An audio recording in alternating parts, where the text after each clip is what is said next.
high-purity reverse osmosis system. Commonly called the RO, it is a fully automated process with automatic controls and alarm system. An RO water system includes pre-filtration for particulate matter and chlorine reduction with carbon treatment. So, what is reverse osmosis? To best understand reverse osmosis, let's first look at normal osmosis. To illustrate, imagine a semi-permeable membrane with fresh water on one side and concentrated solution on the other, such as salt water.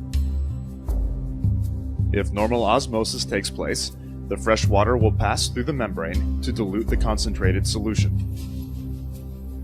In reverse osmosis, pressure is exerted on the side with the concentrated solution to force the water molecules through the membrane to the freshwater side. This retains the salt to give us salt-free water. Particulate filtration at 5 microns is the first step in the treatment process.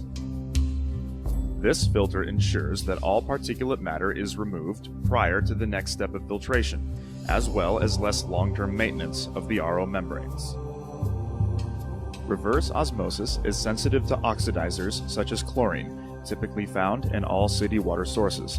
Therefore, the process and water RO water system includes granular activated carbon, commonly called GAC. The GAC is an absorbent and will reduce the levels of chlorine being sent to the RO membranes. The effluent of the carbon column passes through a higher micron capture filter to capture any carbon fines that may have been released from the vessel.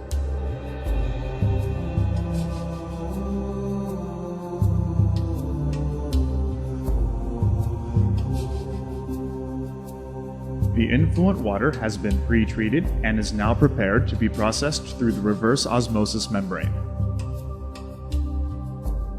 As the water passes through the RO membrane, there is a low pressure switch to protect the pump against low inlet flow or pressure.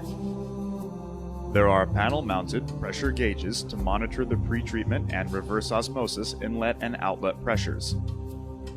The neighboring control panel is used to monitor water quality and facilitate operational functions. There are 3 streams that exit the reverse osmosis process.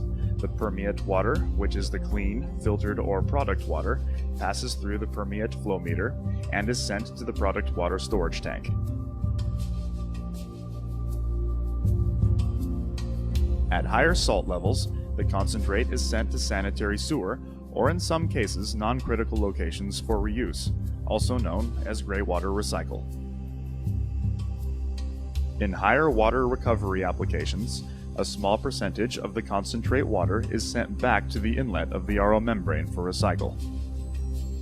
The salt removal reverse osmosis step is complete and the filtered water is stored for distribution and use.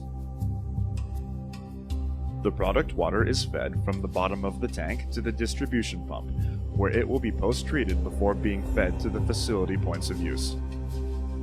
The clean water low in salts, typically stored for a period of time, is a target for bacterial growth. Therefore, the process and water system includes a germicidal ultraviolet disinfection unit for bacteria control.